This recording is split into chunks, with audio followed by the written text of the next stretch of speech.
Okay, welcome to Desert Dunes, golf course in Desert Hot Springs, California, just north of Palm Springs. Kind of hidden. If you drove by it, you'd just see a lot of trees and kind of wonder what's back in there, but it's a hidden gem. First hole, par 5, second shot here.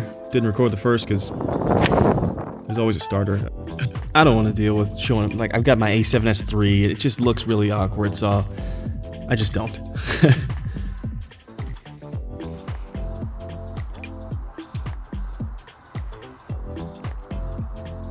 Just thinking, get to the middle of the green. The hole's kind of cut on the opposite side, so I've got some green to work with.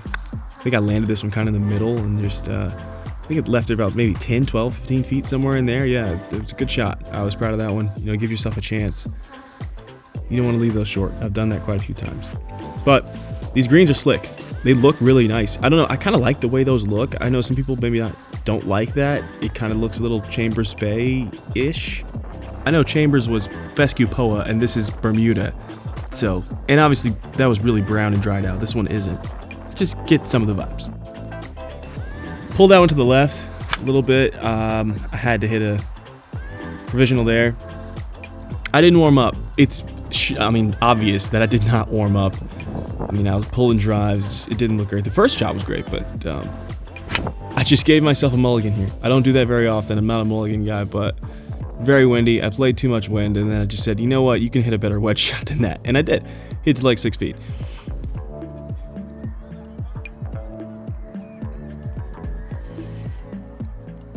What do you do when you run it 10 feet by on the last hole? Well, you leave it a foot short from 6 feet. Third hole here. Yeah. What makes this slice even more impressive is that the wind was off the right. I'm just thankful that I hit it way past those guys and I only had like 50 yards left.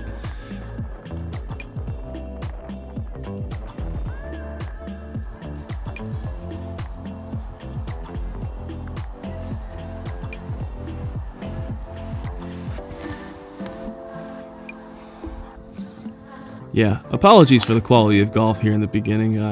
I wish I had like a 6-hole warm-up. No score, just 6 holes, you just play, warm up. No judgment. Because the first few holes here are just not great. Like, that wedge shot was, objectively it wasn't terrible. It was just so long. I don't know if I just had a bad number or what, but it was 10 yards long of where I was trying to land. I was trying to land it basically there. And it was nowhere close. The guys let me play through 5. That's why I didn't even finish 4. I just kind of picked that one up. Tried to play 5 really quickly and then got to 6. I hit like a 170-yard drive. Because when you play through, you're trying to rush, and I just rushed a little bit too much. So I had 180 yards into a 375-yard par 4. Full 7-iron here. I push a lot of balls right. If anybody wants to chime in the comments, go ahead and give me your theories. Why do I push everything right? I don't know. I've heard everything from grip to stance. Tried to get a little too cute with that one. Pulled out the 60 and just didn't quite make it. If I landed a foot further, I think it's taking this slope right here that I'm about to read incorrectly. Look at that snap. It just snaps right. I know they're not the greatest camera angle to see that, but these greens are very fun. If you want to learn how to putt on some tough greens, this is the place to be.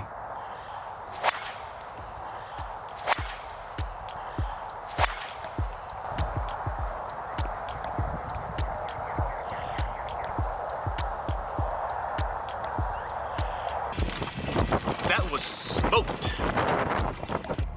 About 340, I think. I don't think I had more than 60 yards left. It was slightly downhill. It probably got a good bounce, but that was destroyed. Unfortunately, I destroyed some grass and barely caught any ball and left it short. Still had a chance to chip in for birdie. Almost made it. Almost. I thought I caught that clean, but that left dot golf ball, it spins more than left dash, but I still think left dash is the golf ball for me, which I think is a positive because you can't find any more left dots, and I'm tired of losing them. I'd play this entire round with him, although that last drive was with the Kirkland ball. I switched halfway through that last hole because I didn't trust it. I take that back. This shot is also with the Kirkland ball because I was afraid of the water. But the rest of this vlog is with the left dot.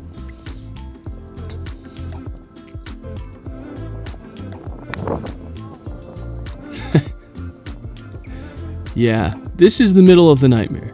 I think a lot of times you're playing rounds like this and you're just kind of making bogeys and you're just sitting there like, oh, let me hit a flop shot, I've got to do something crazy. You don't. You just need to play solid golf. And I think this is the point in the round where I actually said, you know what, man, like, you didn't just come out here and pay $70 just to play awful. You're on camera, you know, you can't be terrible. Like, just do the best you can, get it in the hole, and let's move on. So, the golf before this is pretty rough. I promise you it does get significantly better on the next hole and beyond. So, really started to kind of groove it, felt a little bit better about it. That drive was right down the middle. You always want to watch the good ones. Sometimes we watch the bad ones because they're going to a place before we need to find it, but watch the good ones. Give yourself some good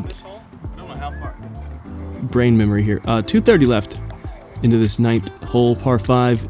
Double green up here at the ninth hole, and the 18th on the left side, off screen. When I hit this shot out in the fairway, you know, it kind of comes out of the trees from the tee box. I thought there was a group in the fairway, but they were on 18's fairway, which is just split by like a bunker on the left. Really cool.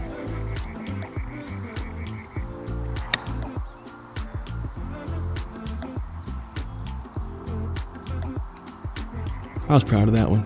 That's a shot I leave short a lot. I was really proud that I kind of was able to get up and down, make birdie there. So that's it for part 1. We'll do the back 9 in part 2. See you back here in a second or two.